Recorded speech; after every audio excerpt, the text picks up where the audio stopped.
Anak ng basurahan? Paano mo nakuha ang puso ng bilyonaryo namin? Anak ng piso ng iyong ina.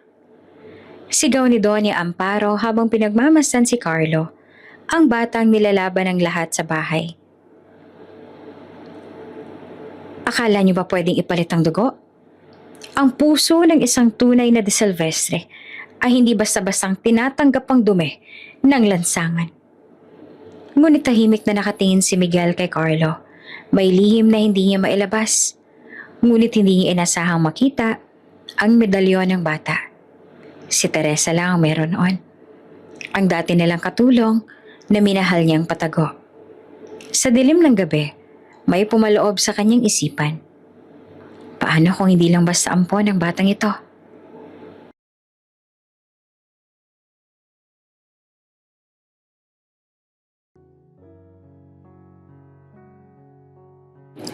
Madilim ang kalangitan at malakas ang ihip ng hangin nang mapadaan si Miguel de Silvestre, isa sa pinakabatang bilyonaryo sa bansa. Sa isang eskinita na hindi niya karaniwang dinadaanan. Galing siya sa isang board meeting na puno ng tensyon at ang tanging nasa isip niya ay makauwi kaagad sa kanyang penthouse para magpahinga. Ngunit sa bawat patak ng ulan na bumabagsak sa bubong ng kanyang mamahaling kotse, may narinig siyang kakaibang tunog. Mahina, pilit, at may halong daing na sakit. Pinahinto niya ang sasakyan. Binuksan ang tinted window at pinakinggan ang paligid. Doon niya napansin ang bahagyang pagkilos ng isang maliit na katawan sa gilid ng basurahan. Halos hindi matanaw sa dilim. Lumabas siya ng kotse, bitbit ang payong at marahang lumapit. Sa ilalim ng kalawangin na yero, nakita niya ang isang bata. Payat, duguan at nilalangaw ang sugat sa braso. Nanginginig ito sa lamig at sa maruming damit nito ay may bakas ng dugo at putik. Nang magtama ang kanilang mga mata, tila may kakaibang kirot na sumundot sa dibdib ni Miguel. Hindi niya alam kung bakit pero parang may pamilyar sa mukha ng batang ito. Hoy, bata! Mahina niyang tawag. Baka matakot. Pero ang bata, imbes na umatras ay pilit tumayo ngunit bumagsak ulit sa lakas ng sakit. Lumuhod si Miguel at dahan-dahang inalalayan nito. Nasasaktan ka ba? Sinong kasama mo dito? Tanong niya. Ngunit walang sagot. Tanging isang mahina at garalgal na tinig. Huwag niyo po akong ibalik doon. Napakunot ang noo ni Miguel. Saan? Ngunit bago pa makasagot ang bata, napansin niyang mas malala ang sugat kesa sa inaakala. May malalim na hiwa sa braso at may pasa sa gilid ng mukha. Kita rin ang mga tuyong luha na dumikit na sa maruming pisngi. Walang nagawa si Miguel kundi buhatin ito. Iniligay niya sa loob ng kanyang sasakyan at agad tinawagan ng kanyang private doctor. Prepare the emergency room. I'm bringing a kid. Critical condition. And make sure no media gets a whiff of this. Habang minamaneho ang kotse, hindi mawala sa isip niya ang tanong. Anong nangyari sa batang ito? Sa bawat daing nito, parang may humahapdi rin sa puso niya. Hindi ito basta awa lamang. May kakaibang koneksyon na hindi niya maipaliwanag. Pagdating sa pribadong klinika, sinalubong siya ng 2 nurse at ng doktor na si Dr. Alvarez. Dali-daling dinala si bata sa treatment room habang si Miguel ay naiwan sa labas. Nanginginig, hindi sa lamig kundi sa kaba. Sir, malala ang sugat. We need to clean it immediately and check for infection. Sabi ng doktor. Also, may signs ng malnutrition. The kid's been neglected for a long time.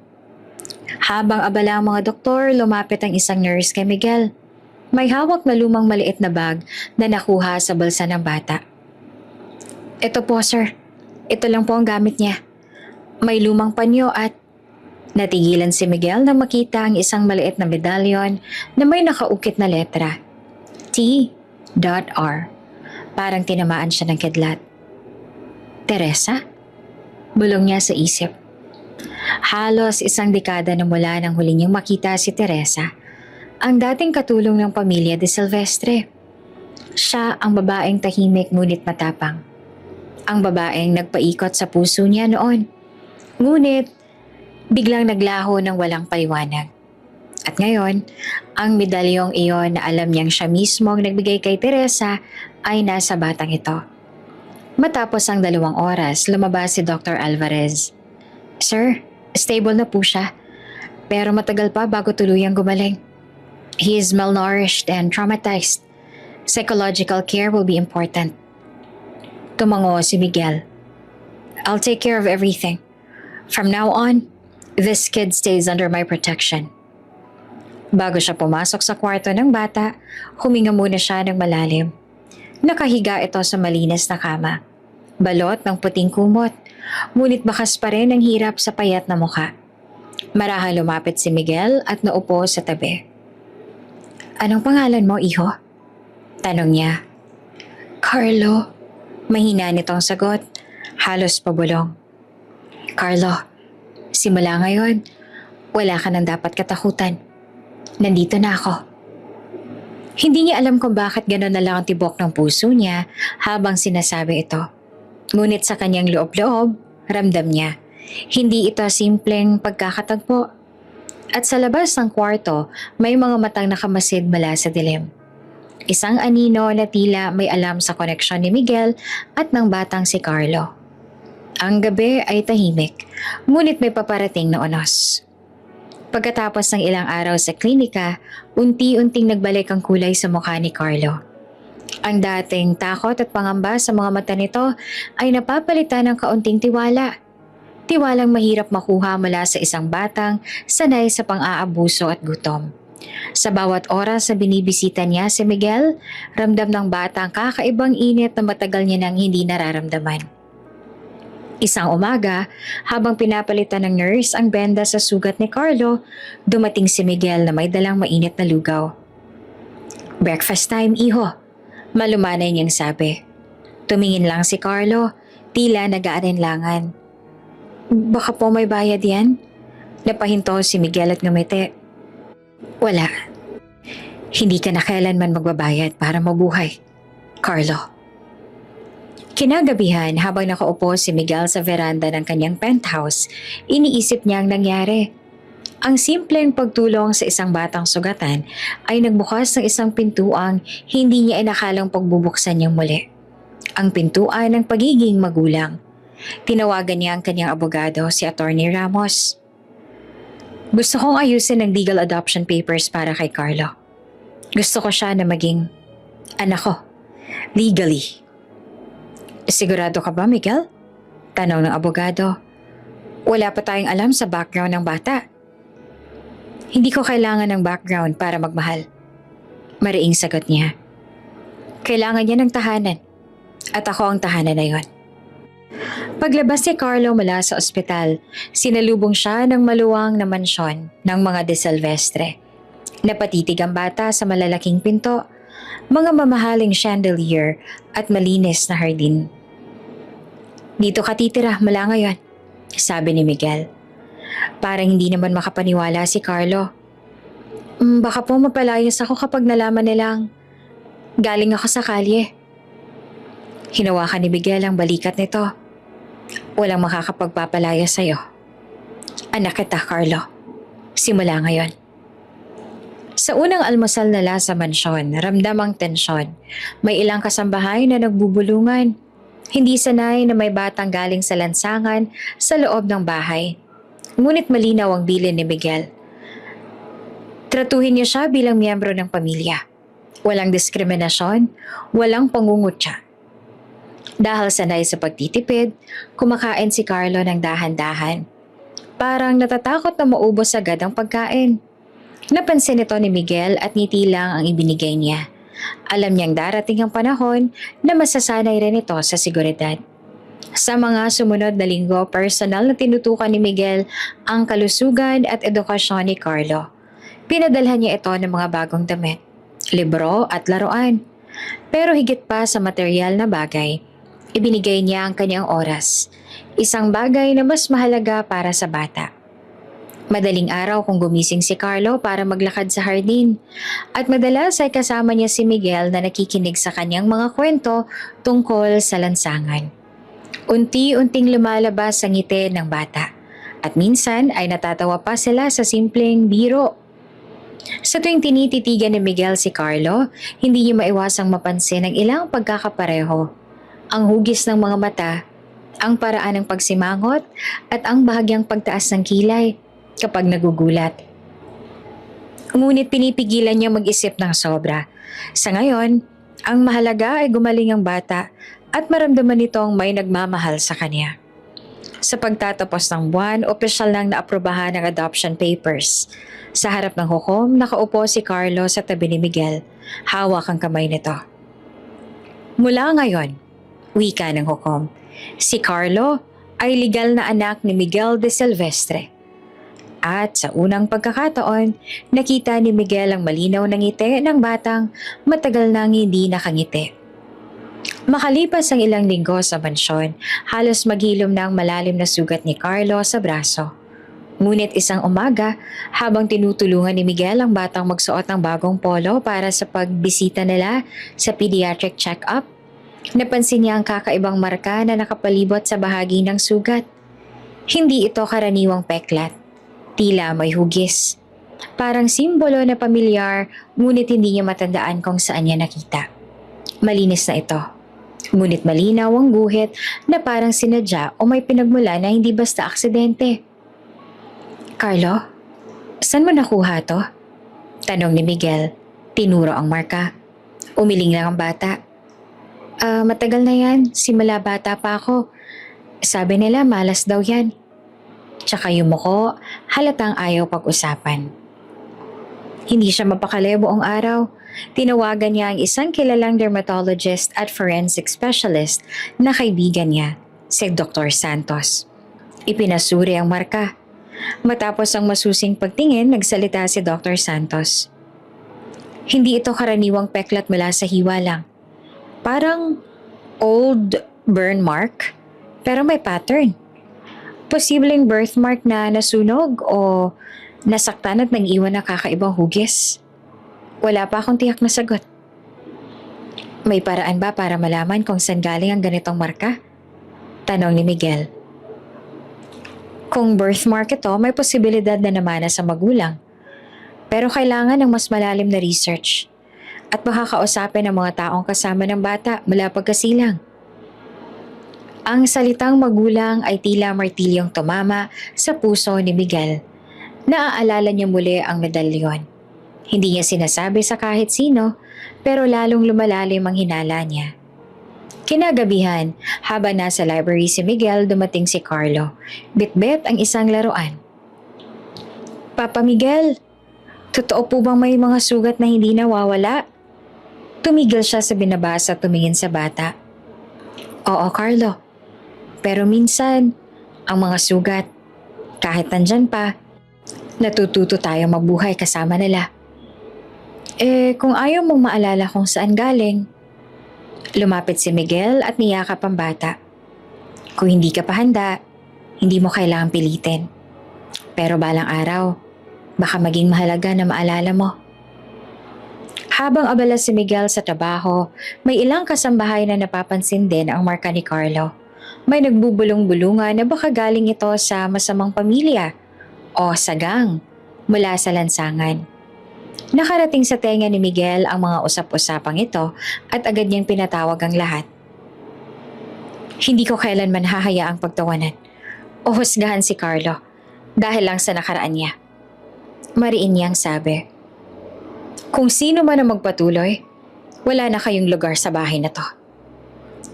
Isang gabi habang tinititigan ni Miguel ang marka sa litrato na kinuha niya ng palihim, may biglang sumagi sa kanyang isip. Isang alaala ng batang hawak ni Teresa noong huling araw na nakita niya ito. Hindi niya masyadong makita ang mukha ng bata noon, pero parang may katulad na marka sa braso. Nag-init ang dibdib ni Miguel. Imposible. O baka hindi nga. Nagsimulang sumulpot ang ideya. Baka hindi aksidente na napunta si Carlo sa kanya. Baka may mas malalim na dahilan. Sa puntong ito, nagpa siya si Miguel na magsagawa ng sariling paghahanap sa pinagmula ng bata. At dito magsisimula ang susunod na kabanata, ang paglitaw ng mga pahiwatig mula sa nakaraan.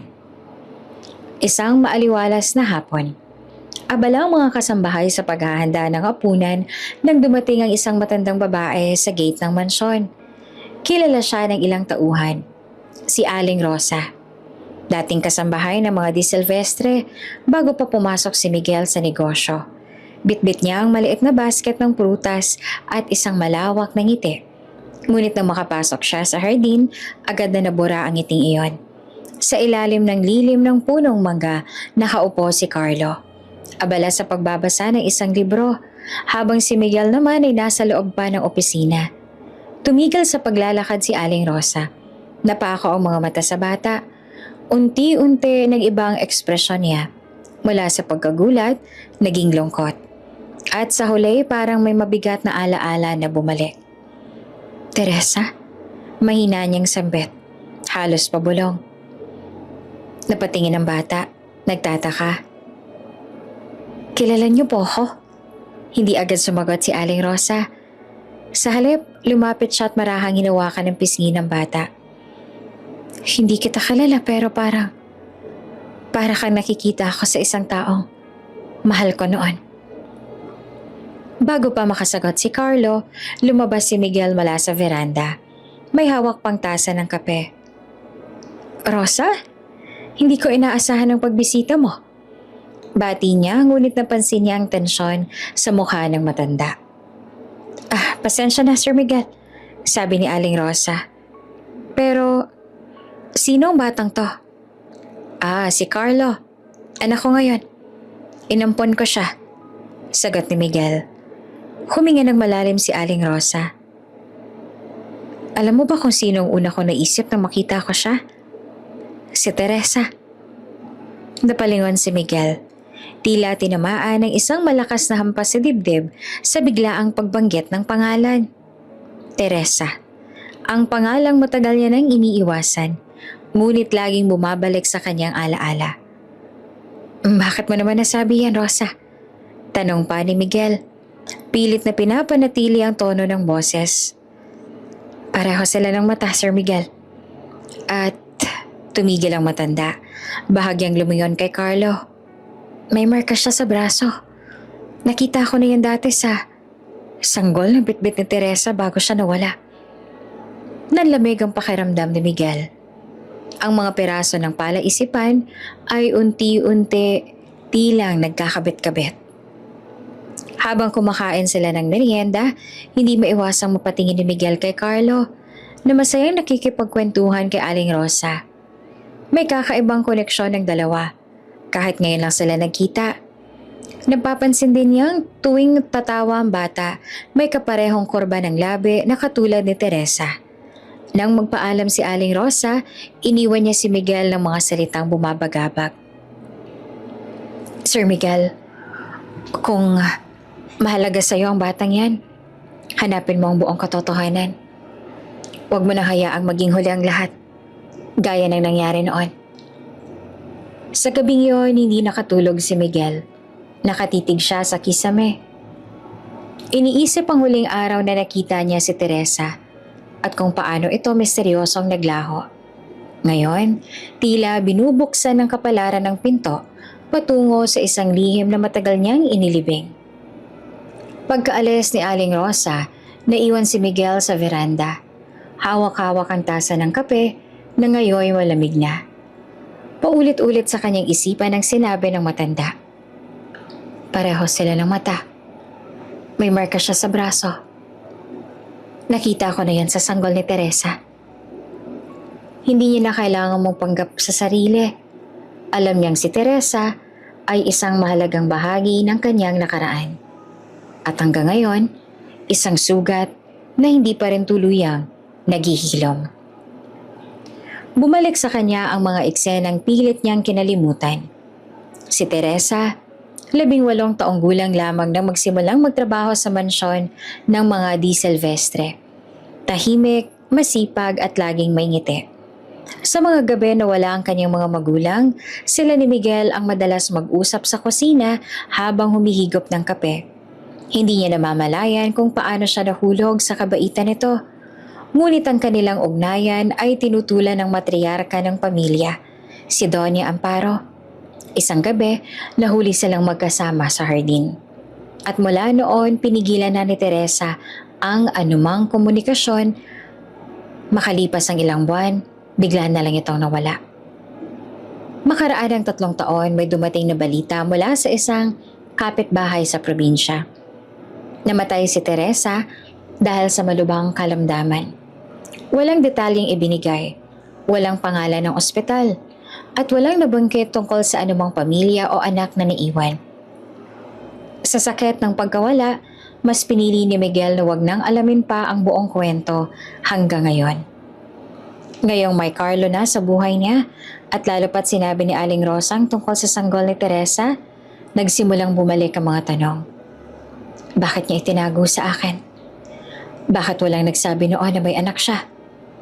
At kung buhay ang bata, saan siya napunta sa lahat ng panahong to? Tumingin siya mula sa veranda at nakita si Carlo na masayang nakikipaglaro sa aso nilang si Buster. May ngiting matagal niya nang hindi nakikita sa kahit kanino. Ang ngiting minsang nakita niya kay Teresa.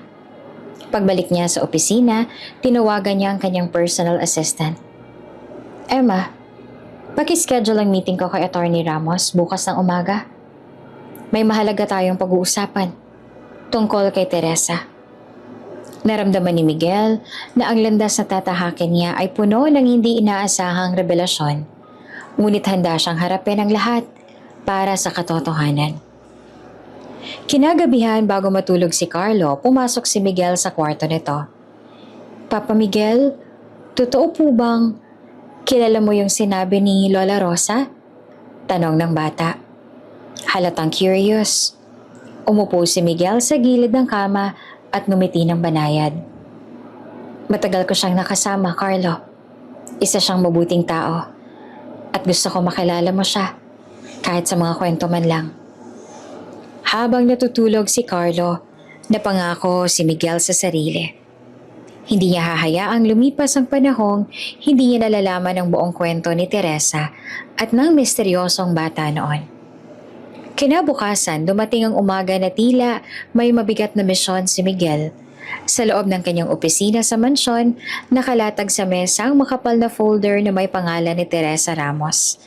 Ang dating katulong na iniwan sa kanya ang 1,000 tanong at walang sagot. Tumawa siya sa intercom. Emma, ipatawag mo sina Attorney Ramos at Marco Villanueva. Ngayon na. Makalipas ang ilang minuto, naroon na sa harap ni Miguel ang kanyang legal counsel at ang matagal niya ng kaibigan at pribadong investigador. Hindi ito ordinaryong meeting. Ramdam nila ang tensyon sa boses ni Miguel. Gusto ko ng malinaw na sagot. Panimula niya. Mariin ang tono. Hanapin ninyo ang lahat ng records tungkol kay Teresa. Mula sa araw na umalis siya sa mansyon hanggang sa kanyang kamatayan. At higit sa lahat, hanapin ninyo kung sino ang anak na sinasabi ni Aling Rosa. Nagkatinginan sina Attorney Ramos at Marco. Miguel, sabi ni Ramos, kung totoo ang sinasabi ng matanda, matagal nang tinatagong impormasyong yan. Posibleng may taong nagsikap na burahin ito. Nagpa siya si Marco na magsimula sa probinsya kung saan huling nakita si Teresa. Kasama niya ang 2 tauhan, pumunta sila sa barangay hall para humingi ng tala. Nakita nila sa death certificate na namatay si Teresa dahil sa sakit. Ngunit walang nakalagay na immediate family. Walang tala ng anak at parang walang sanggol na umiiral. Naging malinaw sa kanila, may nag-alis ng impormasyon.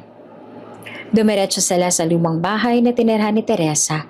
Doon nila nakilala si Aling Marta, isang payat na babaeng nasa huling dekada na ng kanyang buhay, na minsan naging kapitbahay ni Teresa. Naaalala ko siya, wika ni Aling Marta. Isang gabi nakita ko siyang may bitbit na sanggol. Sabi niya pupunta siya sa Maynila para maghanap ng mas mabuting buhay para sa anak niya. Pero mula noon, wala na kaming balita.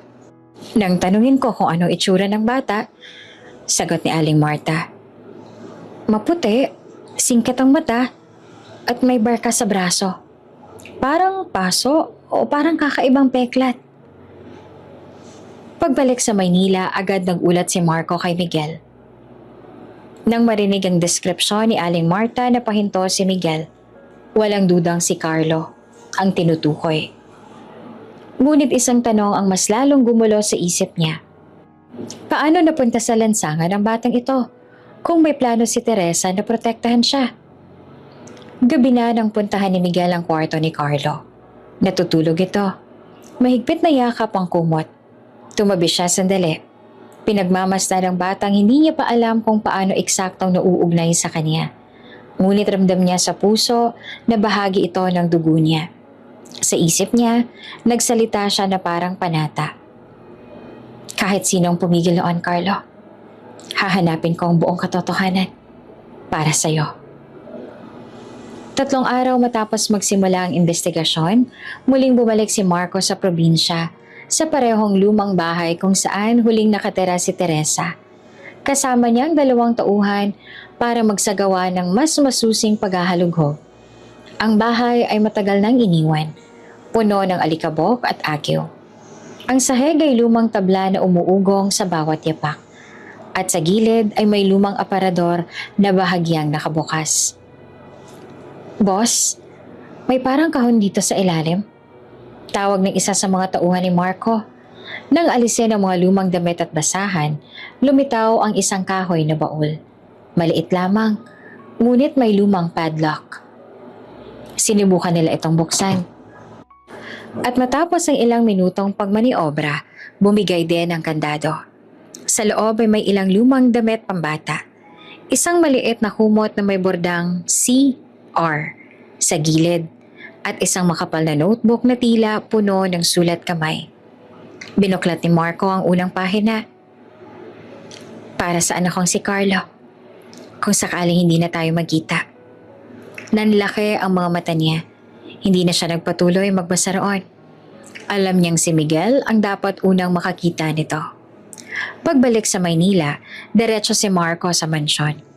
Pagbukas ng pinto ng opisina, nakita niya si Miguel na nakaupo sa harap ng desk. Nakatitig sa isang family photo ng kanyang kabataan. Boss, sabi ni Marco, inilapag ang kahon sa mesa. Ito po ang nakuha namin sa bahay ni Teresa. Dahan-dahang binuksan ni Miguel ang baul at agad na bumungad sa kanya ang maliit na kumot. Hinaplos niya ang borda. CR. Carlo Ramos. Bulong niya. Ngunit mas lalo siyang napatigil nang makita ang diary. Binuksan niya ito at sa bawat pahina ay para bang binabalik siya sa nakaraan. Sa mga unang tala, mababasa ang masayang alaala ni Teresa noong nagsisimula pa lamang siyang magtrabaho sa mansyon. Isinulat niya kung paano siyang tinulungan ni Miguel sa mga panahong nahihirapan siya at kung paano siya nito pinagtanggol laban sa ibang kasambahay na mapangmata. Ngunit habang tumatagal ang mga pahina, nagiging mas personal ang mga sulat. Hindi ko alam kung kailan ko pa masusulat ito. Pero mahal ko si Miguel. Kahit alam kong hindi kami pwede sa mata ng pamilya niya. May pahinang nagkukwento ng gabi kung saan, sa gitna ng unos, inamin ni Miguel ang nararamdaman at hinalikan siya sa hardin. Sa sumunod na tala, nagsimula na siyang magkwento tungkol sa pagbubuntis at ang takot na malaman ito ng pamilya ni Miguel. Sa isa sa mga pahina, nanginginig ang sulat ni Teresa. Dumating na siya. Isang malusog na sanggol na lalaki. Pinangalanan ko siyang Carlo. Wala sa pangalang pinangarap ko noon kasama si Miguel. May kakaibang marka siya sa braso. Huwag sanang makita ng iba at gawing dahilan para husgahan siya. Huminto si Miguel sa pagbabasa. Napapikit habang mahigpit na hawak ang notebook. Ramdam niya ang bigat ng bawat salitang isinulat ni Teresa. Sa huling bahagi ng diary, mas madalas nang may lungkot at pangamba ang mga salita. May mga taong nagmamasid. May banta na kukunin si Carlo sa akin. Kung sakaling mangyari iyon, Sana'y matagpuan siya ng kanyang ama balang araw.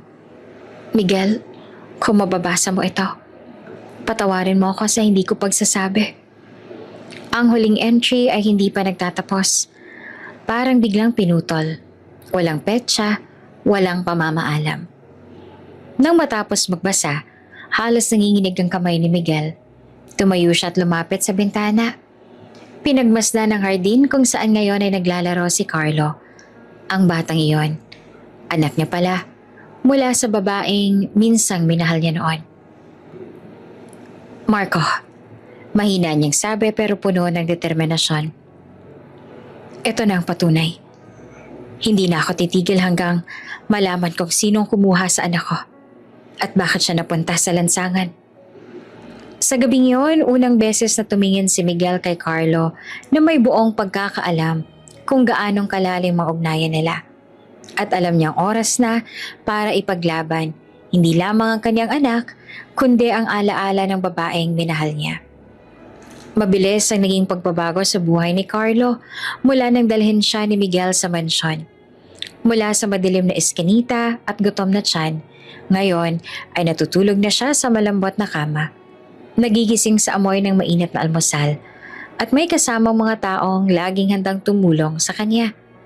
Pero kahit gaanong kaganda ang paligid, may mga bagay na hindi kayang tabunan ng ginhawa. Ang pakiramdam na iba siya. Sa eskwelahan, mabilis siyang nakasabay sa mga leksyon at nagkaroon ng ilang kakilala. Pero ramdam niya na hindi siya ganap na kabilang. Sa mga laruan sa playground, madalas ay siyang huling napipili sa laro. Sa mga party ng kaklase, madalas ay inimbitahan siya bilang +1 lang ni Miguel at hindi bilang tunay na kaibigan. Minsan sa gitna ng klase, nahuli niya ang dalawang kaklase na nagbubulungan habang nakatingin sa kanya. Hindi siya mukhang De Silvestre. Ampon nga lang daw siya, sabi ni Mama.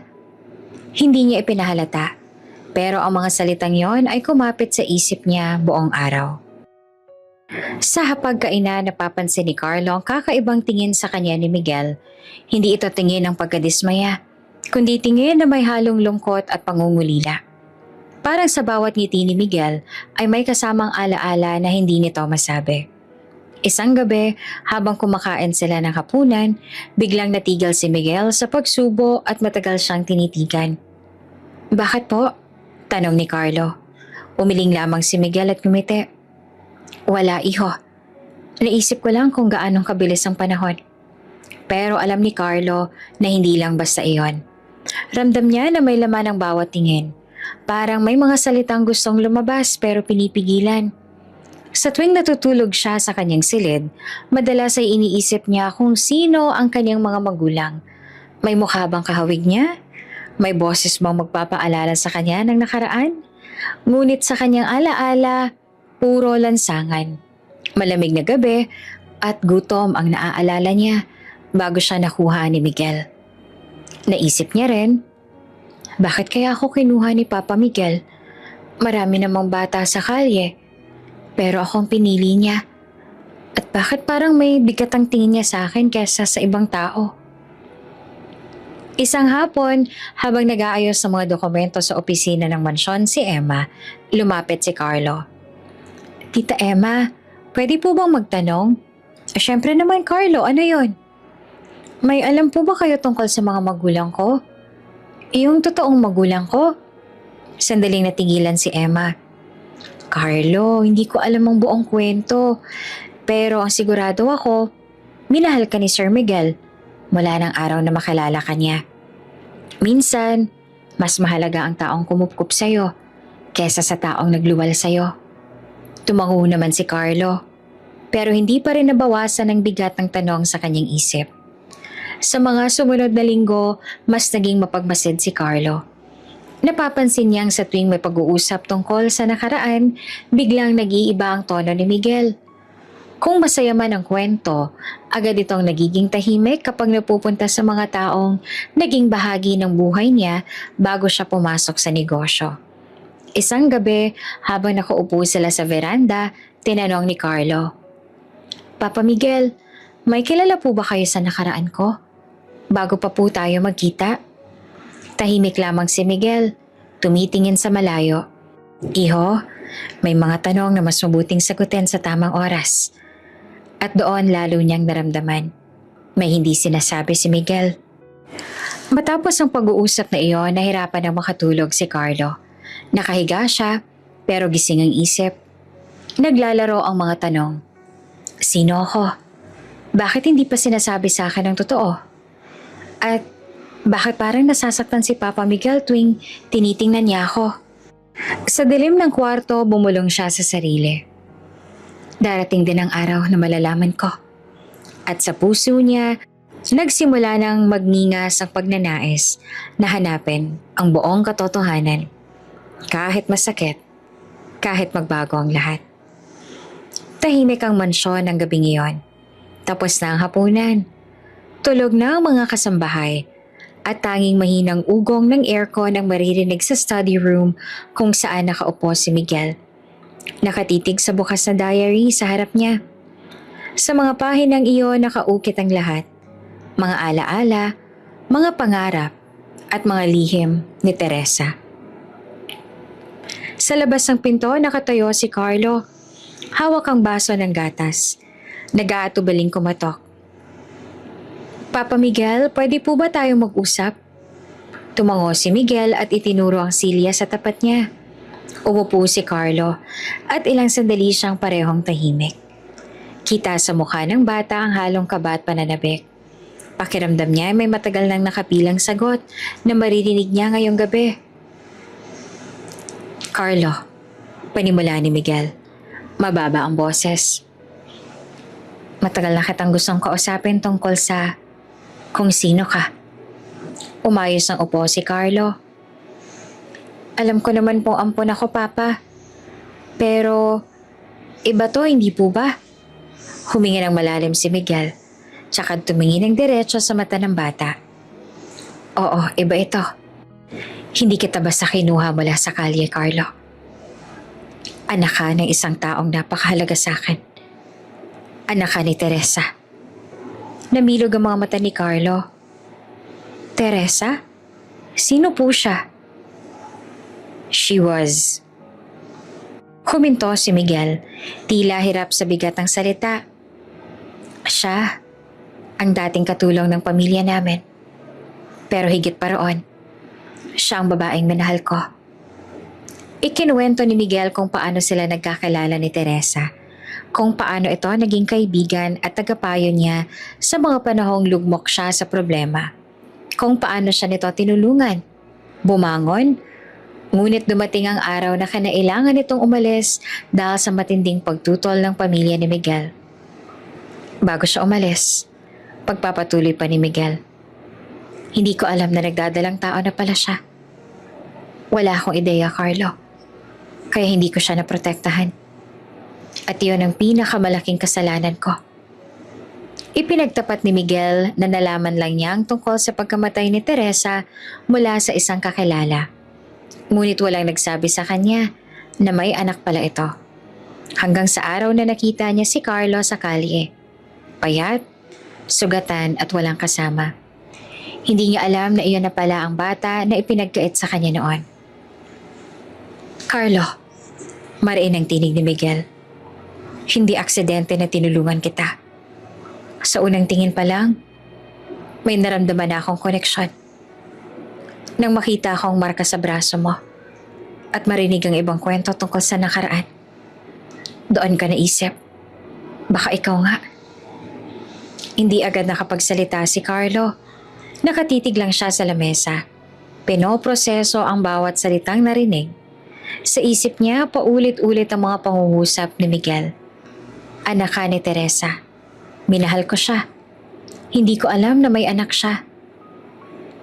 Kung totoo yan, mahina niyang sabi.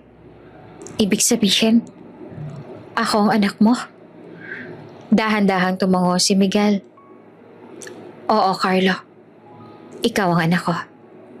At patawarin mo ako sa mga panahong wala ako para sa'yo. Tumayo si Miguel at lumapit kay Carlo. Sa una, nag-aalinlangan ng bata. Pero nang maramdaman ang mainit na mahigpit na yakap ng kanyang ama, Bumigay ang kanyang luha. Hindi ko alam kung matutuwa ako o magagalit, sabi ni Carlo habang umiiyak. Pero matagal ko nang gustong malaman kung saan ako galing. Salamat sa pagsabi. Anak, bulong ni Miguel. Ngayon na alam na natin ang totoo, hindi na kita iiwan. Kahit ano pang harapin natin ang magkasama tayo. Sa gabing yon, nabasag ang matagal na pader sa pagitan nila.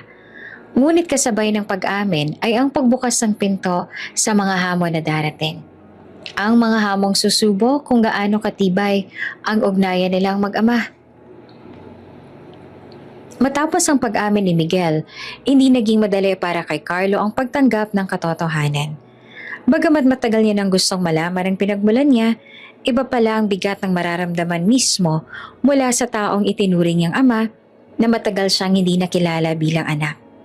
Sa mga sumunod na araw, kapansin-pansin ang pagbabago kay Carlo. Hindi na siya ganoong kakomportable sa presensya ni Miguel. Kung dati ay bukas siya sa mga kwento at tawa, ngayon ay mas madalas siyang tahimik at malayo ang tingin. Sa hapagkainan, hindi na siya agad sumasabay kay Miguel. Madalas ay kakain siya ng mag-isa sa kusina. At kung magkasabay man sila, sagot niya ay maikli lamang. Carlo, gusto mo bang mamasyal tayo ngayong weekend? Tanong ni Miguel nang minsan nag-aalmusal sila. Hindi po, marami po akong gagawin. Malamig na sagot naman ng bata. Kahit wala naman talaga siyang nakaplano. Sa loob-loob ni Carlo, naglalaban ng dalawang damdamin. Ang tuwa na natagpuan niyang tunay niyang ama at ang galit na pinabayaan siya nito noon. Kahit pa wala raw alam si Miguel sa kanyang pag-iral. Kung talagang mahal niya si Mama Teresa, bakit hindi niya ako hinanap? Tanong niya sa sarili habang nakahiga sa kama isang gabi. Bakit kailangan ko pang maghirap sa lansangan bago niya ako makita? Isang gabi narinig ni Carlos si Miguel na kausap si Marco sa telepono sa study room. Kailangan nating bantayan si Carlo. Ayoko madagdagan pang bigat ang dinadala niya, sabi ni Miguel. Sa halip na maramdaman ng proteksyon, naramdaman ni Carlo na parang tinitingnan pa rin siya ni Miguel bilang mahina at kailangan laging alagaan.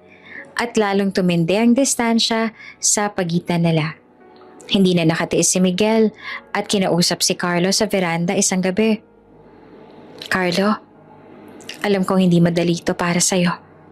Pero gusto kong malaman mo. Mahal kita.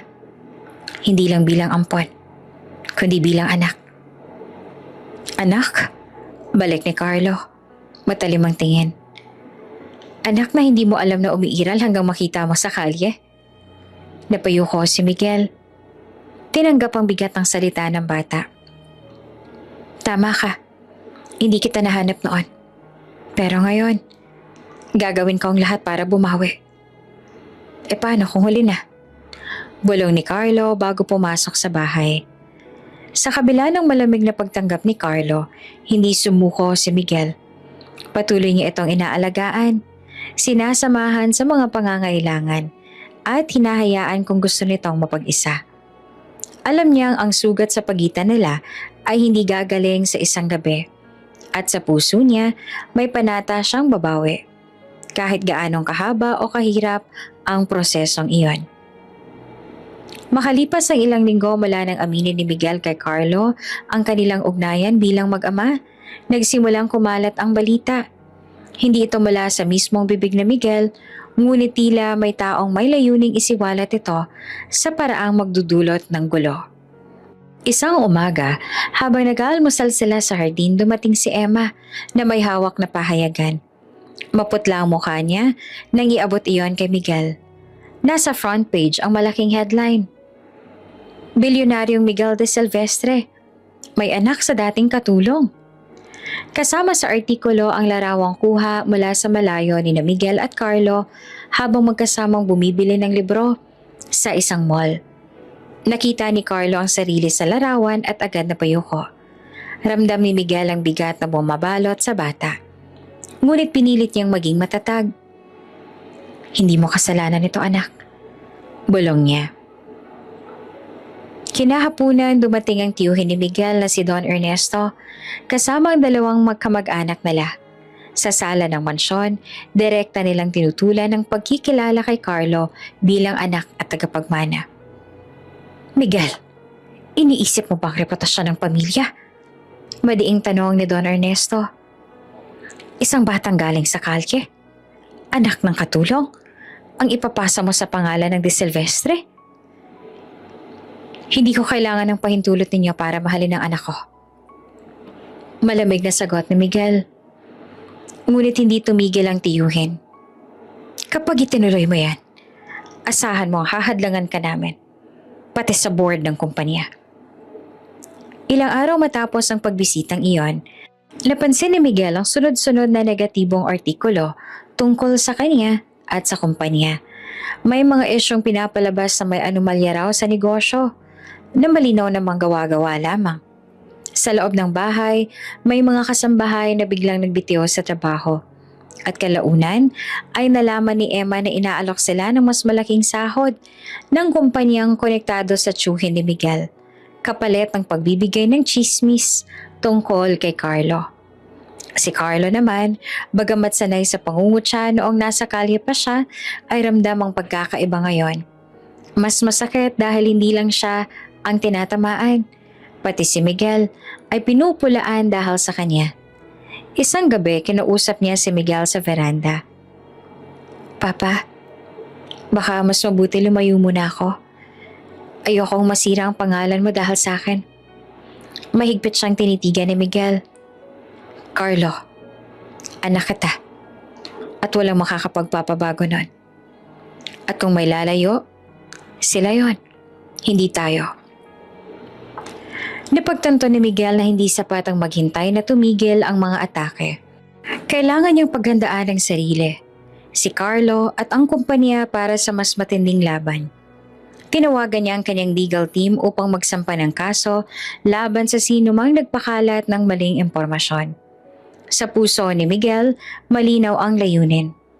Protektahan si Carlo, hindi lamang mula sa gutom at kalye, kundi mula sa mga taong gustong agawin ang dignidad nito. Hindi pa man tuluyang lumalabo ang araw, ramdam na ni Miguel de Silvestre ang bigat ng paparating na unos. Sa loob ng kanyang opisina, nakahilera sa mesa ang mga papel na puno ng ebidensya, mga larawan, dokumento, at mga kopya ng liham na naglalaman ng mga paninira laban kay Carlo. Isa-isa niya itong tinitingnan. Hawak ang malamig na tasa ng kape, habang kumikirot ang kanyang dibdib sa galit at pangamba. Alam ni Miguel na hindi ordinaryong chismis ang kinakaharap nila. May impluwensya ang mga taong nasa likod nito. Mga taong gustong dungisan ang pangalan ng kanyang anak at sirain ang kanilang pamilya. May kasamang legal na banta. Petisyon para alisin ang kustodiya niya kay Carlo. Kasong isinampa sa korte na puno ng kasinungalingan. Kung iniisip nilang matatakot ako, nagkakamali sila. Mariin niyang sambit sa sarili.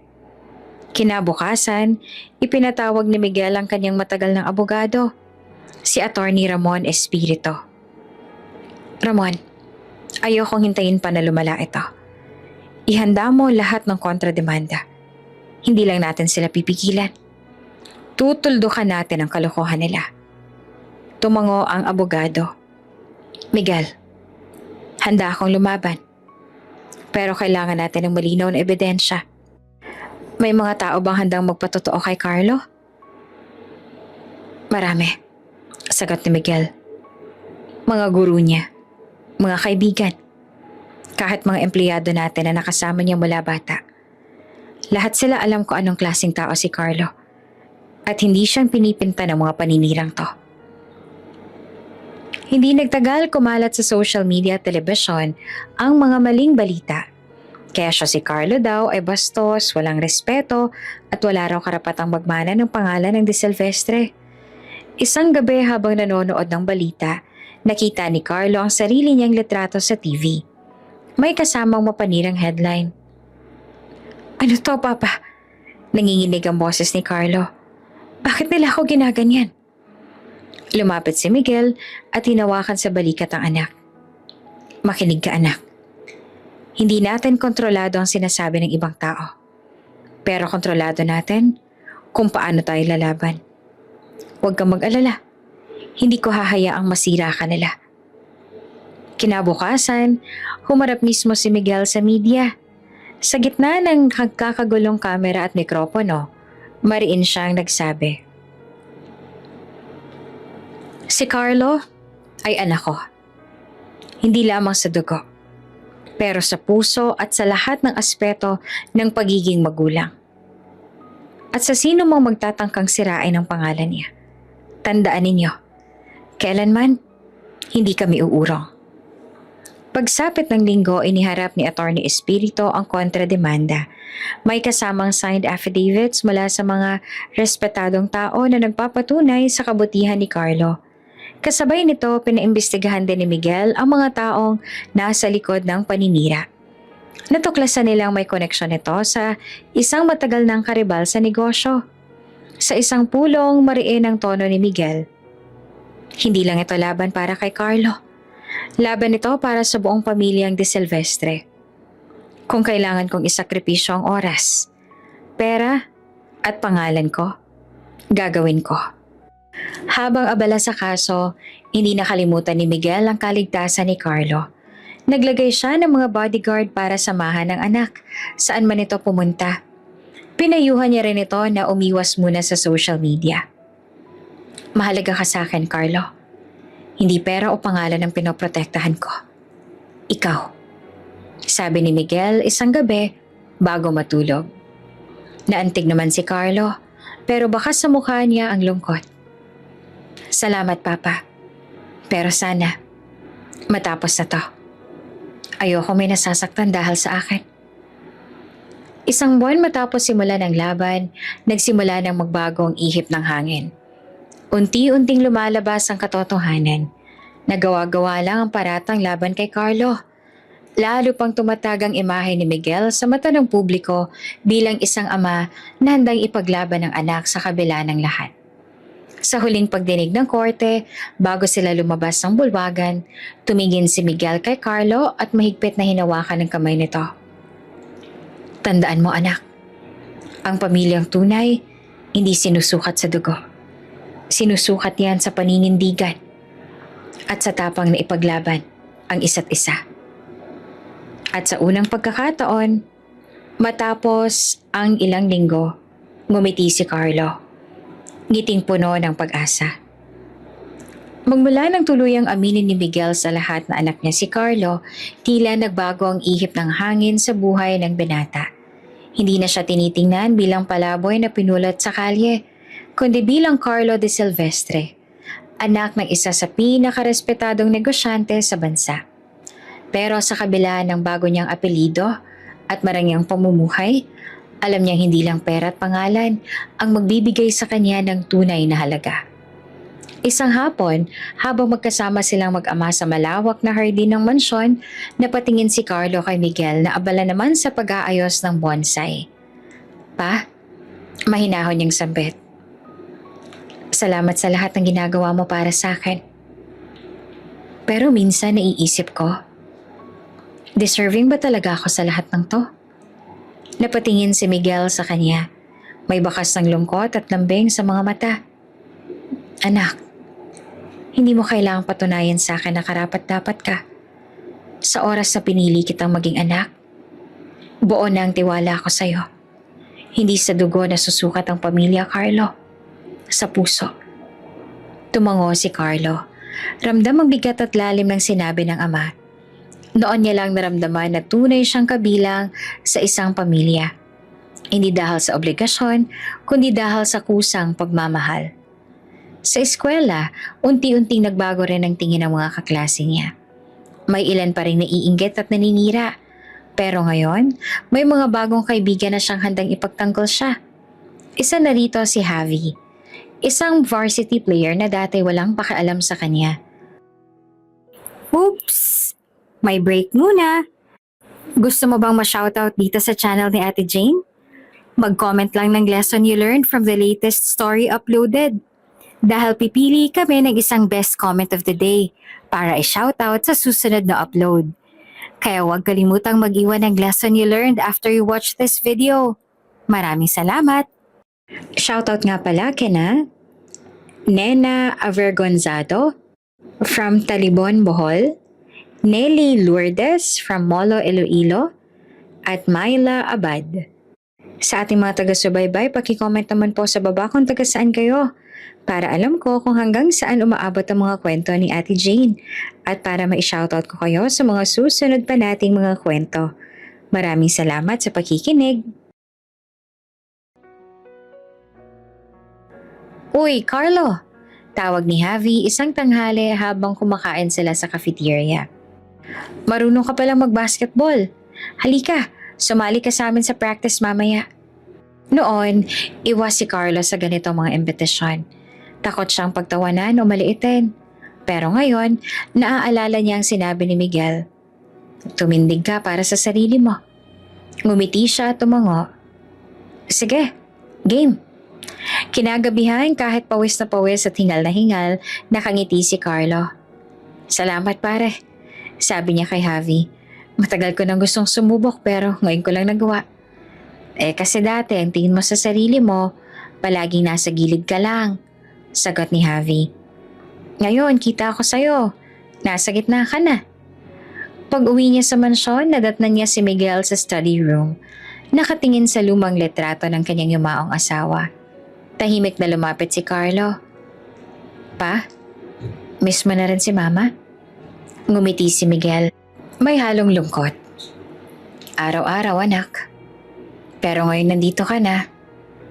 Mas magaan ang puso ko.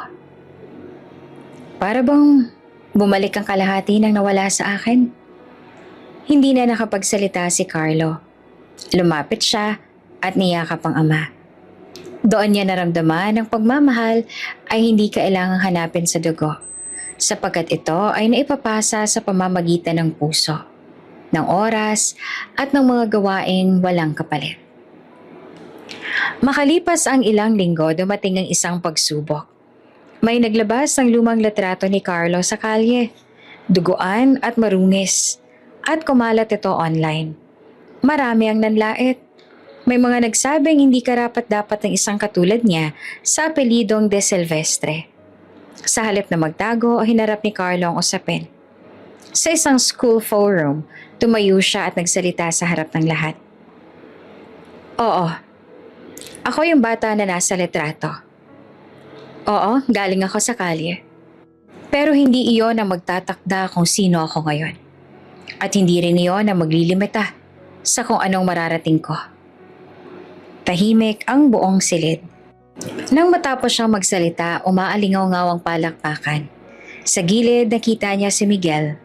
Nakangiti at nakataas ang hintuturo na parang sinasabi, "Proud ako sa'yo anak." Sa huling bahagi ng gabi, habang magkasama silang nagdi-dinner, ngumiti si Carlo. Pa, alam mo na kahit hindi pa tayo magkadugo, hindi na mahalaga yon. Basta ikaw ang tatay ko. At ako ang anak mo. Napangiti si Miguel sabay sabing, at walang makakabago doon, Carlo. Wala. At sa unang pagkakataon, buo ang loob ni Carlo. Hindi na siya nagdududa sa sarili niya. Alam niya na kung sino siya. Hindi lamang bilang Carlo De Silvestre, kundi bilang taong minahal at tinanggap ng buong buo. Maaga pa lang gising na si Miguel De Silvestre. Sa kanyang opisina sa itaas ng gusali ng kanilang kumpanya, tanaw niya ang lungsod na abala na sa kanya-kanyang gawain. Ngunit sa puso niya, may mabigat na misyon, hindi lamang para sa negosyo, kundi para sa kanyang anak na si Carlo. Mula nang pumutok ang issue tungkol sa pagiging ampon ni Carlo, naging sentro sila ng intriga. May mga taong nagsasabing hindi karapat-dapat si Carlo na maging tagapagmana ng De Silvestre Empire. Ngunit para kay Miguel, walang sino mang may karapatang magdikta kung sino ang anak niya. At lalong hindi siya papayag na masira ang buhay ng binata dahil sa tsismis. Kinabukasan, dumalo si Miguel sa isang press conference na tinututukan ng mga reporter at media outlet. Sa likod ng podium, kalmado siya nakatayo. Ngunit sa loob niya ay ramdamang kaba. Magandang umaga. Narito ako ngayon hindi lang bilang CEO ng De Silvestre Holdings, kundi bilang isang ama. Panimula niya, diretso ang tingin sa mga kamera. Si Carlo ay aking anak. Hindi mahalaga kung paano siya napunta sa buhay ko. Ang mahalaga ay mahal ko siya at gagawin ko ang lahat para sa kanya. Hindi sukatan ng dugo para maging pamilya. Ang tunay na sukatan ay ang pagmamahal at pag-aaruga. Tahimik ang buong bulwagan. Ang dating bulong-bulungan ng mga reporter ay napalitan ng respeto. May ilan ang umiti. May iba na napayoko. Tila napahiya sa mga nasabi nilang paninira. Isang linggo matapos ang press conference na iyon, inimbitahan si Miguel at Carlos sa isang charity gala. Sa gitna ng gabi, habang abala sa kwentuhan ng mga bisita, may isang negosyanteng kilala sa pagiging mapanlait ang lumapit. Ah, ito ba yung anak mo? Siya pala yung ampon? May bahid na pang-uuyam ang tono. Bago pa makasagot si Carlo, sumingit si Miguel. Malamig ang boses. Oo, siya ang anak ko. At kung hindi mo siya igagalang, mas mabuting lumayo ka na sa amin.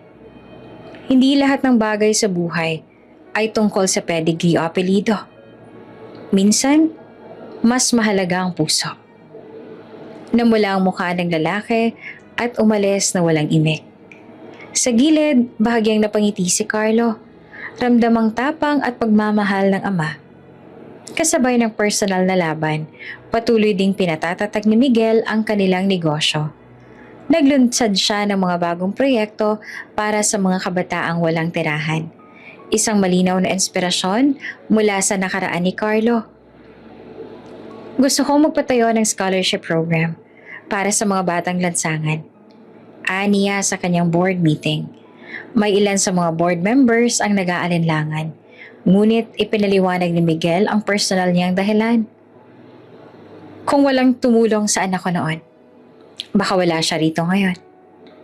Panahon na para tayo naman ang magbigay ng pag-asa sa iba. Unti-unting lumambot ang puso ng mga kasamahan niya. At sa huli, ay buong-buo ang kanilang suporta. Hindi madali ang pagbabalik ng tiwala mula sa publiko at sa loob ng kumpanya. Ilang investors din ang umatras noong una, ngunit sa bawat proyekto, sa bawat publikong pagpapakita ng dedikasyon ni Miguel, unti-unting bumabalik ang kanilang kumpiyansa. Isang gabi, tinawagan siya ng isa sa mga matagal ng business partner. Miguel, nakita ko yung ginagawa mo para kay Carlo at para sa komunidad. Ibalik mo na sa akin ang kontrata. Handa na ako mag-invest ulit. Ngumiti si Miguel habang nakatingin sa litrato nilang mag-ama sa kanyang mesa. Salamat. Hindi ka magsisisi. Sa gitna ng lahat ng ito, lalong tumibay ang samahan nila ni Carlo. Sa bahay, mas marami na silang oras sa magkasama. Kumakain ng hapunan, nagkukwentuhan tungkol sa eskwela at trabaho. Unti-unti natuto si Carlo na hindi siya kailangang matakot sa hinaharap. Isang gabi, habang nakaupo sila sa veranda, nagtanong si Carlo. Pa, sa tingin mo ba, balang araw, titigil ang mga tao sa panghuhusga sa akin? Hinawakan ni Miguel ang balikat ng anak. Hindi ko alam, anak. Pero, ang sigurado ako, wala silang karapatan. At habang buhay, ipagtatanggol kita. Sa mga salitang yon, naramdaman ni Carlo na anuman ang mangyari, hindi siya kailanman mag-iisa. Ang gabi ay kumikislap sa mga chandelier ng mansyon ng De Silvestre at ang hangin sa bulwagan ay amoy mga puting liryo at bagong bukas na alak. Isang hapunang pinaplano ni Miguel sa loob ng maraming linggo ang sa wakas ay nagaganap. Hindi para magpasikat, kundi para sa isang layunin. Kilalanin si Carlo sa harap ng dugo, kaibigan at lipunan bilang tunay na bahagi ng pamilya. Nakaayos ang mahabang hapag, makintab na porselana, kristal na baso at pilak na kubyertos na minana pa raw ni Doña Amparo sa kanyang ina. Sa dulo ng mesa, nakaupo ang matriarka. Malamig ang tingin, ngunit hindi na ganoong katalas kumpara noon. Sa kaliwa, naroon sina Don Ernesto at ang ilan pang tsuhin at tiyahin. Sa kanan, mga kaibigang negosyante. Isang senador na kaalyado ni Miguel at ilang board member na muli nagbalik loob matapos ang mga unos. At sa tabi ni Miguel ay si Carlo. Maayos ang suit, ngunit kita sa mga mata ang kaba. Relax lang, bulong ni Miguel, marahang pinisil ang balikat ng anak. Hindi mo kailangang magpanggap. Maging ikaw lang. Tumango si Carlo at huminga ng malalim. Kaya ko to, sabi ng loob niya. Kahit naririnig niya ang pabulong na pag-uusap sa kabilang dulo ng mesa. Mga tanong kung paano nga ba tumatanggap ang pamilyang tulad ng De Silvestre.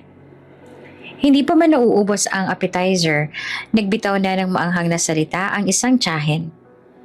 Mabuti na lang at magaling si Miguel sa PR. Wika nito na pabulong ngunit malinaw. Sa panahon ngayon, kahit sinong bata ay pwedeng gawing anak sa papel. Nagtamang paningin ni Miguel at ng tiyahin. Bago pa sumagot ang ama. Mauuna sana magsalita si Carlo ngunit kumirot ang kamay ni Miguel sa balikat niya. Isang senyas na wag muna. Kapag puso ang pumipirma, hindi lang papel ang pinag-uusapan. Malamig ngunit kontrolado ang boses ni Miguel. Kung may magtatanong pa kung bakit narito si Carlo, simple lang ang sagot. Anak ko siya. Tahimik ang hapag. Napayuko si Carlo. Hindi sa hiya kundi sa pagnanais na mapanatili ang dignidad ni Miguel. Mula sa kabilang dulo, kumibo ang isang kaibigan ng pamilya ni Mr. Valera, na kilala sa industriya. Tumayo siya at nagdaas ng baso. Kung mahal ka ni Miguel, ibig sabihin, karapat dapat ka sa respeto namin. Sabi niya, sabay tingin kay Carlo. Welcome, iho. Unti-unti nagpalakpakan ng ilan.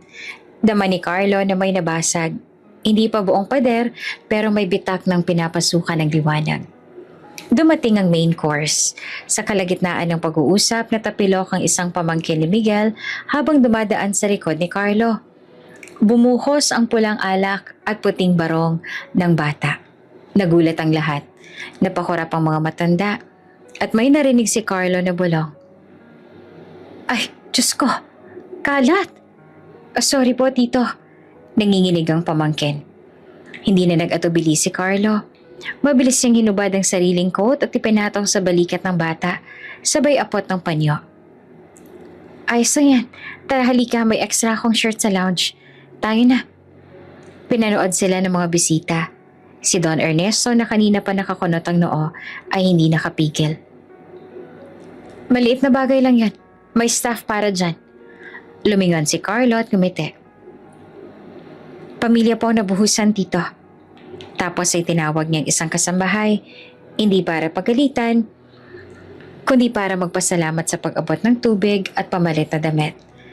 Bumalik ang bata makalipas ang ilang minuto. Maayos na at kalmada na ito. Nagtamang tingin ng mga matatanda. May kung anong humanga, may natigilan. Si Doña Amparo na sandali namang napapikit ay tila may naalala sa simpleng galaw na iyon. Ang pagdama bago ang pagtakda. Maya-maya tumayo si Miguel humarap sa lahat. Salamat sa pagdalo, panimula niya. Alam ninyong hindi ako mahilig sa mahabang talumpati. Pero ngayong gabi, kailangang malinaw. Huminga siya, tumingin kay Carlo. Ito si Carlo De Silvestre. Hindi ko siya tinanggap para punan ng puwang sa pangalan niya. Siya ang pumuno sa puwang sa puso ko. Kung ang pag-aalinlangan ninyo ay galing sa dugo, ipapaalala ko lang. Hindi kailanman dugo ang nagtaguyod sa pamilyang ito. Kundi paninindigan, pagkalinga, at pagmamahal. Nag-ingting ang mood. Ilang kaibigan ang nagpalakpakan. Ang senador ay tumango. At maging ang ilang board members ay nagsimulang magbukas ng mga ngiti. Ngunit ang pinakamahalaga, Hindi na ganoong kabigat ang tingin ng mga tsuhin at tiyahin kay Carlo.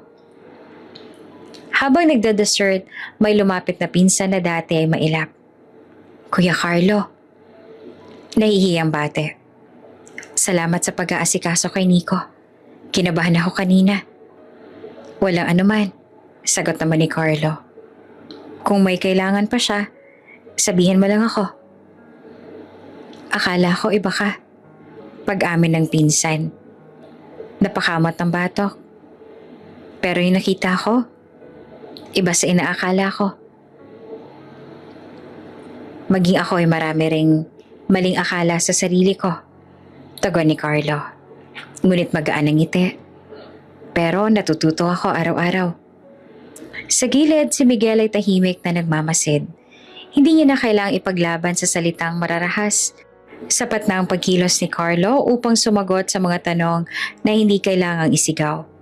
Bumukas ang pinto ng bulwagan. Pumasok ang head butler. May dalang maliit na podium at mikropono.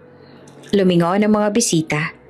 Isang ala-seremonya ang nilaan ni Miguel, hindi para palabas kundi para sa malinaw na pagkilala.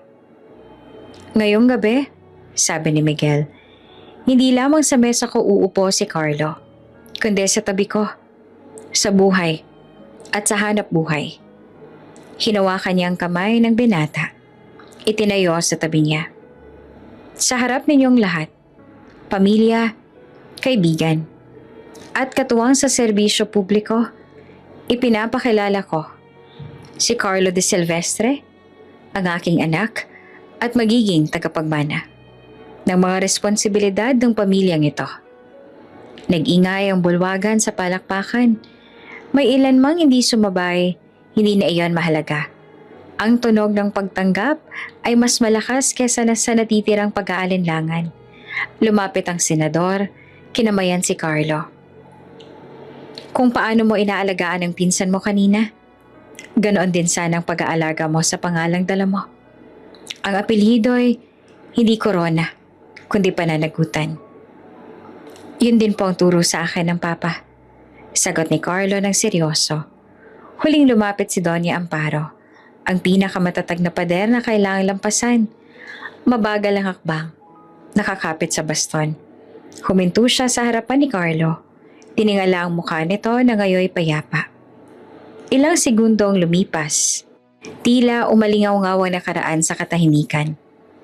Alam mo, mahinang sabi ni Doña Amparo, maraming gabi kong tinanong kung may lugar ka sa mesa ko. Tumigil ang bahagyang tumango. Ngayon ang tanong na lang ay, may lugar ka ba sa puso ko?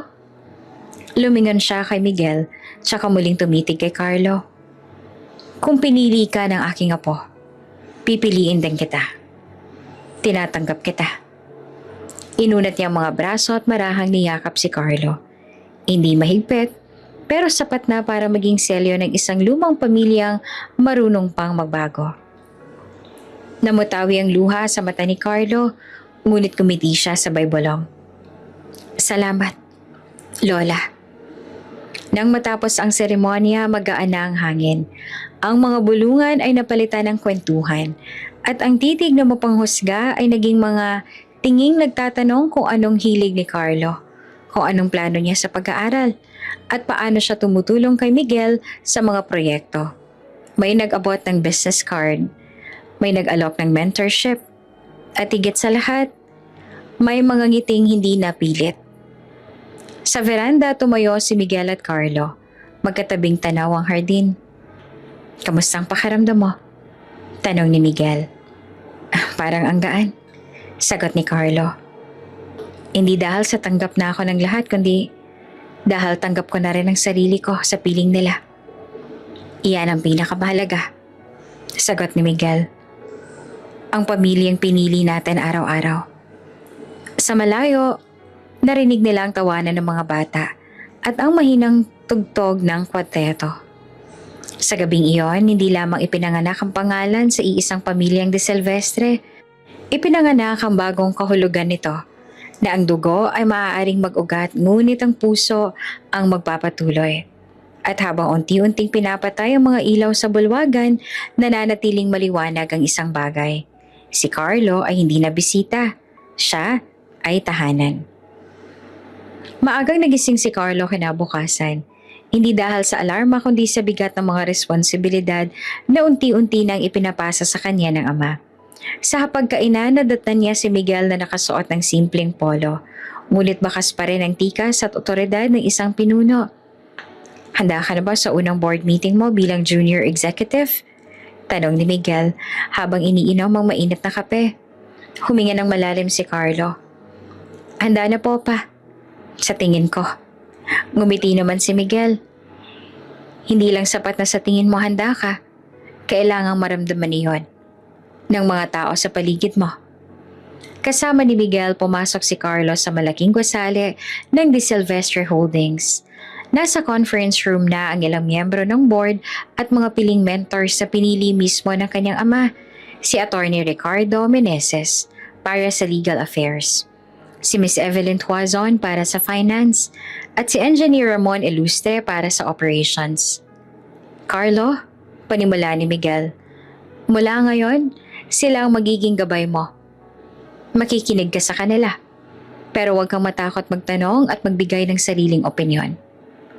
Sinimula ng mga mentors ang pagtuturo, mula sa pagbabasa ng financial statements hanggang sa pag-intindi ng market trends. Tahimik lang si Carlo sa umpisa, nakikinig sa bawat detalye, ngunit nang dumating sa usapang corporate social responsibility, nagsalita siya. Kung maglalagay po tayo ng mas maraming scholarship para sa mga anak ng empleyado, mas lalakas ang loyalty nila sa kumpanya. Mungkahin niya. Nagkatinginan ng mga board members at bahagyang tumango naman si Miguel. Magandang punto, Carlo. Hindi lang sa opisina natapos ang training. Sumama si Carlo sa site visit ng isang bagong proyekto sa probinsya. Naka-hard hat at safety vest siya. At hindi nag-atubiling kumausap sa mga construction workers. Kamusta po ang kondisyon ninyo dito? May sapat po ba kayong safety gear? Tanong niya sa isa sa mga manggagawa. Napangiti ang foreman. Bihira lang pong bumisita ang mga anak ng may-ari, sir, pero salamat sa pag-aalala. Sa isang charity project naman ng kumpanya, nakita ni Carlo ang mismong epekto ng negosyo sa mga komunidad. Mula sa feeding programs hanggang sa pagbibigay ng hanap buhay. Doon niya naramdaman ang lalim ng tinura ng kanyang ama. Ang negosyo hindi lang para sa tubo. Para rin ito sa taong umaasa sa atin. Isang linggo matapos magsimula ang kanyang pagsasanay, tumawag si Miss Tuazon sa gitna ng gabi. Carlo, may problema tayo sa isang branch. Naghihintay ang media. Gusto nilang malaman kung bakit nag-walk out ang ilang empleyado. Hindi na naghintay si Carlo ng utos mula sa ama. Agad siyang nabihis at nagtungo sa lugar. Pagdating doon, sinalubong siya ng mga galit na empleyado at flashing cameras. Mahalaga po sa amin ang kaligtasan at benepisyo ng bawat isa. Humihingi po ako ng paumanhin kung may pagkukulang. Pahayag niya sa harap ng lahat. Makikipagpulong po ako agad sa kinatawan ninyo para maresolba ito ngayong gabi. Matapos ang 3 oras na negosasyon, natapos ang walkout. Sa kabila ng pagod, nakangiti si Carlo nang makita ang pasasalamat sa mukha ng mga empleyado. Pag-uwi niya, nadatan niya si Miguel sa study room. Hawak ang isang baso ng brandy. Balita ko, inayos mo raw ang gulo sa branch nang hindi na kailangan tawagin ako. Sabi ng ama. Bakas ang tuwa sa tinig. Umupo si Carlo at ngumiti. Ginawa ko lang pong itinuro ninyo. Tumayo si Miguel, inilagay ang kamay sa balikat ng anak. Hindi ka na lang basta anak ko, Carlo. Unti-unti ka nang nagiging pinuno ng pamilyang De Silvestre. Sa sandaling yon, naramdaman ni Carlo na ang pamana ng kanyang ama ay hindi lamang tungkol sa yaman at negosyo, kundi sa dangal, malasakit at pamumuno na may puso. Maaga pa lang ay nagising si Miguel sa sunod-sunod na tawag mula sa kanyang assistant. Sa kabilang linya, boses na puno ng kaba. Sir, kumakalat na naman po ang mga lumang balita tungkol kay Ma'am Teresa. Trending po sa social media. Ginagamit ng ilang kalaban para siraan kayo at si Carlo. Napaupo si Miguel sa gilid ng kama, hawak-hawak ang ulo. Sa screen ng kanyang telepono, sunod-sunod ang notifications. Mga artikulong puno ng kasinungalingan na iniwan siya ni Teresa, na hindi siya mahal, na naging dahilan siya ng pagkawasak ng pamilya. Hindi lang siyang tinatamaan, pati si Carlo, na ngayon ay unti-unting tinatanggap ng lipunan, ay muling pinupukol ng masasakit na salita. Pumunta siya sa opisina ng maaga at agad pinatawag si Carlo. Pagdating ng binata, kapansin-pansin ang pag-aalala sa mukha nito. Ama, kailangan na nating patulan yan. Baka mas lumaki lang. Maingat na tanong ni Carlo. Anak, minsan mas mabuting manahimik na lang. Pero kapag dangal at alaala ng mahal mo ang tinatapakan, may tungkulin kang magsalita. Mariing sagot ni Miguel. Ilang pinagkakatiwalaang kaibigan at abogado ang dumating. Nagkaroon sila ng mabigat na pagpupulong. May ilan na tumutol sa plano ni Miguel. Mas ligtas daw kung manatili silang tahimik. Baka magdulot pa ng legal na gulo. Ngunit buo na ang pasya niya. Lalaban siya. Hindi para sa sarili lang, kundi para sa alaala ni Teresa at para kay Carlo. Sa araw ng press conference, suot ni Miguel ang isang dark navy suit. Tangan-tangan ang lumang larawan nila ni Teresa. Nakangiti ito, may bitbit na sanggol na si Carlo. Sa likod ng larawan may nakasulat na simpleng mensahe. Para sa ating pamilya. Hanggang sa huli. Pagharap niya sa entablado, maraming kamera ang nakatutok.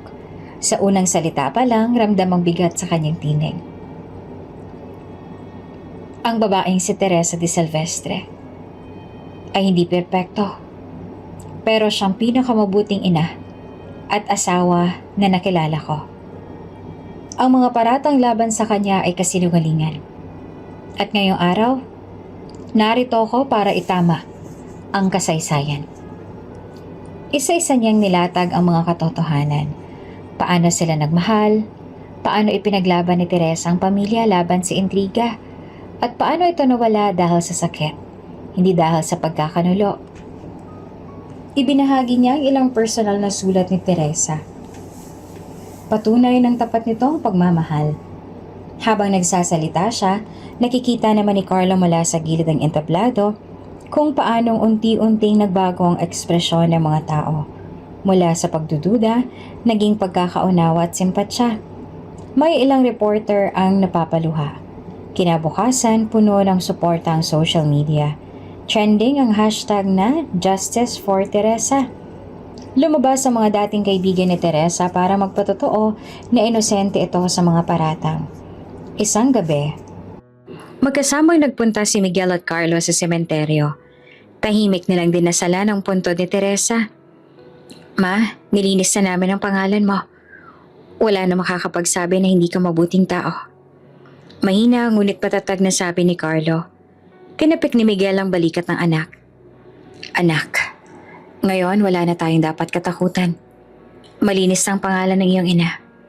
Malaya na tayong magpatuloy. Sa gabing iyon, ang malamig na hangin ay tila nagdala ng kapayapaan. At sa kauna-unahang pagkakataon, pareho nilang naramdaman na ang mga sugat ng nakaraan ay unti-unti nang naghihilom. Makalipas ang ilang linggo mula nang ipaglaban ni Miguel ang pangalan ni Teresa sa publiko, kapansin-pansin ang pagbabago sa paligid nila. Hindi na sila inuusig ng mga balita. Bagkos ay tinatanggap na sila ng mga tao bilang isang buong pamilya. Isang hapon, nag-aayos si Miguel ng maliit ngunit espesyal na pagtitipon sa kanilang rest house sa Tagaytay. Imbitado ang pamilya, mga matagal ng kaibigan, at ilan sa mga loyal na empleyado ng kumpanya. Lahat ay may ngiti sa labi. Tila ba matagal nang hinihintay ang gabing iyon. Sa veranda habang tanaw ang paglubog ng araw, lumapit si Carlo sa kanyang ama. Ama, hindi ko akalaing darating ang araw na ganito tayo. Walang galit, walang takot, walang lihim na bumabalot sa atin. Sabi ni Carlo habang nakangiti. Tinapik siya ni Miguel. Anak, matagal na kitang gustong sabihin na ipinagmamalaki kita. Hindi lang dahil anak kita kundi dahil sa tapang mo, sa puso mo at sa paraan ng pagpapatawad mo. Sa gitna ng gabi, tumayo si Miguel sa harap ng lahat. Ngayong gabi, panimula niya. Gusto kong ipaalam sa inyo na hindi lamang kami ni Carlo ang bumuo ng relasyon bilang mag-ama. Lahat kayo rito ay naging bahagi ng laban na tagumpay namin. At ngayong gabi, gusto kong maipakilala sa inyo. Lumapit si Miguel sa pintuan ng bulwagan at pumasok ang isang babae. Matikas ang tindig. May edad na, ngunit halatang may karanasan at katalinuhan sa negosyo. Siya si Amelia Reyes, isa sa pinakamagagaling na business mentor sa bansa. Nakukumpleto sa paghahanda ni Carlo bilang susunod na leader ng kanilang kumpanya. Lumapit si Amelia kay Carlo at ngumiti. Marami akong ituturo sa iyo, iho. Pero ang pinakamahalaga, ang pamumuno ay hindi nasusukat sa yaman o titulo, kundi sa kakayahan mong mag-alaga ng tao. Nagpalakpakan ng lahat. Sa gabing iyon, puno ng tawanan at musika ang paligid. May nagkantahan, may sumayaw, at may mga nagbahagi ng alaala ni Teresa na ngayon ay natatandaan na hindi sa malungkot na paraan, kundi may halong pagmamahal at pag-asa. Bago matapos ang gabi, magkasamang naglakad sina Miguel at Carlo sa hardin. Tahimik ngunit may bigat ng emosyon ang paligid. Papa, sabi ni Carlo, salamat sa lahat. Salamat sa hindi pagsuko sa akin kahit noong mismo'y nagdududa ako sa sarili ko. Ngumiti si Miguel sabay akbay sa anak. Anak, simula ngayon magkasama tayo magpapatuloy. Ang pamanang iiwan ko sa iyo ay hindi lamang negosyo, kundi ang aral na ang pamilya ay laging pinoprotektahan. Ano man ang mangyari.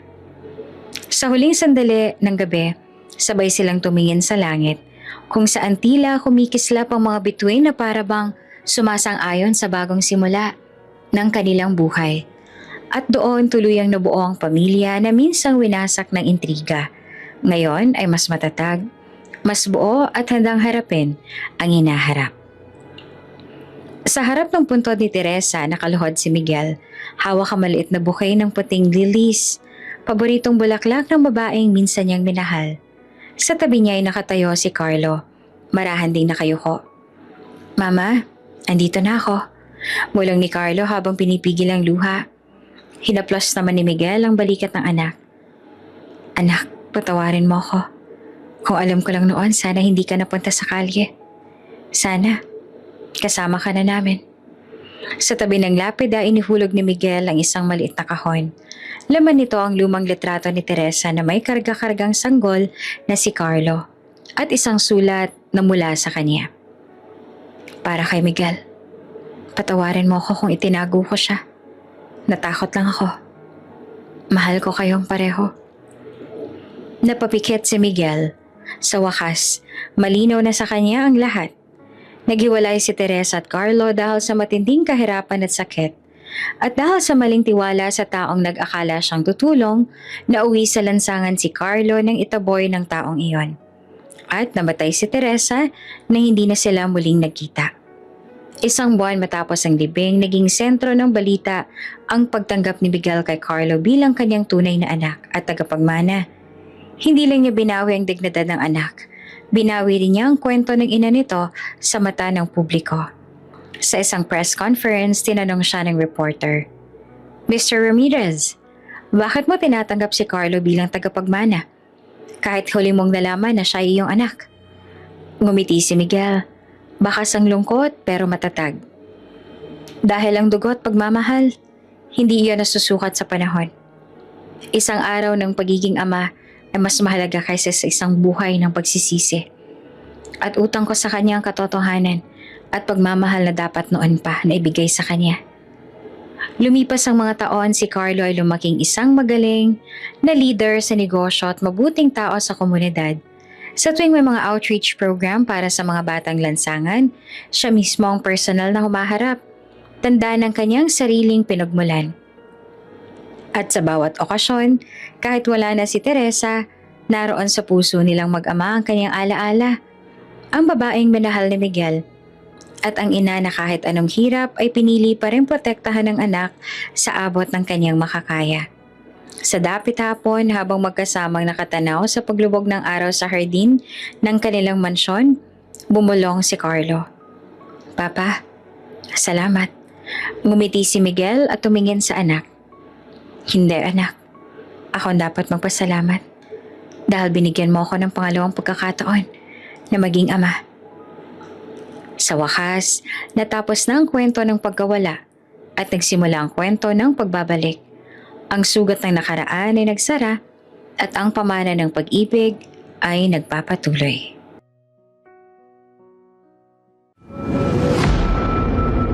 Kung bago ka pa lang sa channel na ito, Ate Jane TV, huwag kalimutang pindutin ang notification bell and subscribe button.